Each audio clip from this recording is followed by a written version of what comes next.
ॐ महाशास्त्रे नमः। ॐ विश्वशास्त्रे नमः। ॐ लोकशास्त्रे नमः। ॐ महाबलाय नमः। ॐ धर्मशास्त्रे नमः। ॐ वेदशास्त्रे नमः। ॐ कालशास्त्रे नमः। ॐ महौजसे नमः। ॐ गणाधिपाय नमः। ॐ अंगपतये नमः। ॐ व्याघ्रपतये नमः। ॐ महाद्युताय नमः। ॐ गणाध्यक्षाय नमः। ॐ अग्रगण्याय नमः। ॐ महागणगुणालयाय नमः। ॐ ऋग्वेदरूपाय नमः। ॐ नक्षत्राय नमः। ॐ चन्द्ररूपाय नमः। ॐ सूर्यतेजसे नमः। ॐ दुर्वाय नमः। ॐ श्यामाय नमः। ॐ महारूपाय नमः। ॐ क्रूरदृष्टये नमः। ॐ अनामयाय नमः। ॐ त्रिनेत्राय नमः। ॐ उत्पलाकाराय नमः। ॐ कालान्तकाय नमः। ॐ नराधिपाय नमः। ॐ दक्षमूषकाय नमः। ॐ कल्हारकुसुमप्रियाय नमः। ॐ मदनाय नमः। ॐ माधवसुताय नमः। ॐ मन्दारकुसुमप्रियाय नमः। ॐ मदालसाय नमः। ॐ वीरशास्त्रे नमः। ॐ महासर्पविभूषिताय नमः। ॐ महाशूराय नमः। ॐ महाधीराय नमः। ॐ महापापविनाशकाय नमः। ॐ मणिहस्ताय नमः। ॐ शरधराय नमः।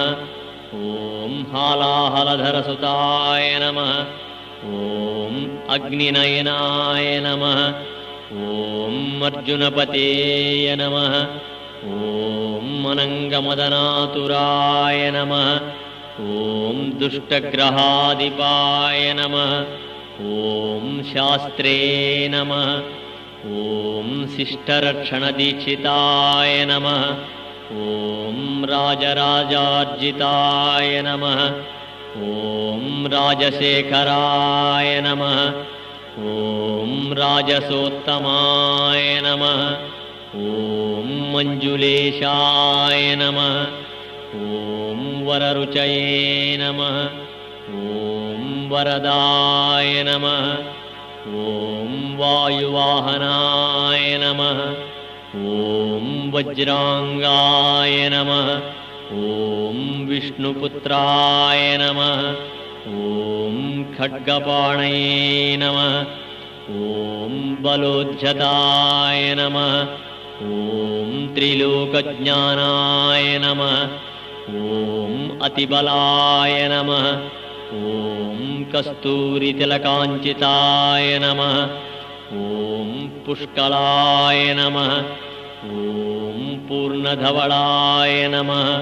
ॐ पूर्णलेशाय नमः। ॐ कृपालाय नमः।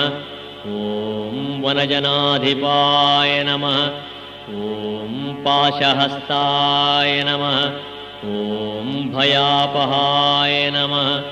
ॐ ओंकाररूपाय नमः। ॐ पापघ्नाय नमः। ॐ पाषण्डरुधिराशनाय नमः। ॐ पञ्चपाण्डवसंरक्षकाय नमः। ॐ परपापविनाशकाय नमः। ॐ पञ्चवक्त्रकुमाराय नमः। ॐ पञ्चाक्षरपरायणाय नमः। ॐ पण्डिताय नमः ॐ श्रीधरसुताय नमः ॐ न्यायाय नमः ॐ कवचने नमः ॐ करीणामधिपाय नमः ॐ काण्डयजुषे नमः ॐ तर्पणप्रियाय नमः ॐ सोमरूपाय नमः ॐ वन्यधन्याय नमः ॐ शक्तिये नमः ॐ व्याघ्रचर्मधराय नमः ॐ शूलिने नमः ॐ कृपाळाय नमः ॐ मोहिनीसुतने नमः ॐ सर्वमङ्गलदायकाय नमः ॐ सर्वाङ्गभूषिताय नमः ॐ कम्बुकण्ठाय नमः ॐ